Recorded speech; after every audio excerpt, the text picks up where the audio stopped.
लाडकी बहीण योजना लाभार्थ्यांना डिसेंबर 2024 चा हप्ता कधी मिळेल? हा प्रश्न सर्वच लाडक्या बहिणींना पडला असणार.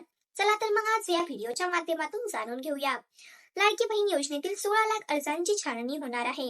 निवडणुकीच्या आचारसंहितेमुळे 16 लाख अर्जांची छाननी होऊ शकली नव्हती. त्या अर्जाची आता छाननी करून पात्र अपात्र ठरवण्यात येणार आहे. लाडकी बहीण योजनेतील 16 लाख अर्जांची छाननी होणार असल्याची माहिती समोर येत आहे. आचारसंहितेच्या आधी 16 लाख अर्जांची छाननी बाकी होती, ती आता पूर्ण केली जाणार आहे.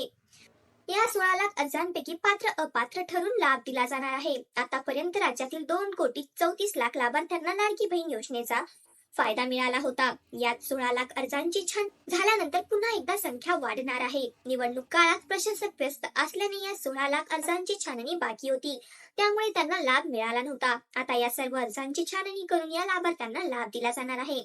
अफवांवर विश्वास ठेवू नका, असे आदिती तटकरे यांनी सांगितले. लाडक्या बहीण योजनेवरून वेगवेगळ्या माध्यमातून अफवा पसरवल्या जात आहेत. आता म्हणाले की कोणत्याही अफवांवर विश्वास ठेवू नये. या संदर्भात कोणत्याही लेखी पद्धतीच्या सूचना, कोणतेही आदेश, शासन निर्णय, निकष बदल विभागाने काढलेले नाहीत. विनाकारण काहीही अफवा पसरवल्या जात आहेत. लाडकी बहिणीच्या लाभार्थ्यांनी कोणत्याही मनामध्ये शंका ठेवू नये. लाडकी बहीण योजना महायुतीच्या सरकारने माता भगिनींसाठी काढलेली आहे. त्यामुळे मुख्यमंत्री व दोन्ही उपमुख्यमंत्री यांच्या नेतृत्वाखाली ही योजना यशस्वीरित्या चालू राहणार आहे. जुन्या अर्जांची छाननीही होणार नाही. आदिती तटकरे यांनी आधीही लाडकी बहीण योजनेवरून असं स्पष्टीकरण दिलं होतं. त्या म्हणाल्या होत्या की लाडकी बहीण योजनेत जवळपास 2,34,00,000 महिला लाभार्थी आहेत. या लाभार्थ्यांची कोणत्याही प्रकारची छाननी होणार नाही. चुकीचे अपडेट समोर येत आहेत. या योजनेचे लाभार्थी आहेत त्यांना योग्य पद्धतीने लाभ मिळालेला आहे. या योजनेच्या काही लाभार्थी महिलांच्या अर्जाबाबत काही तक्रारी प्राप्त झाल्या आहेत. या तक्रारीबाबत संबंधित विभाग निर्णय घेईल.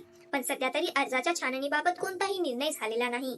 सध्या मी त्या विभागाची मंत्री नाही, मात्र मी जेव्हा मंत्री होते त्यावेळी असा कुठलाही निर्णय घेतलेला नव्हता. जे लाभार्थी आहेत त्यांना योग्य पद्धतीने पैसे देताना याआधीच अर्जाची छाननी करण्यात आलेली होती, असं आदिती तटकरे म्हणाल्या. अशाच नवनवीन अपडेटसाठी आमच्या चॅनल अपकमिंग टीव्ही अपडेट्सला सबस्क्राईब करायला विसरू नका.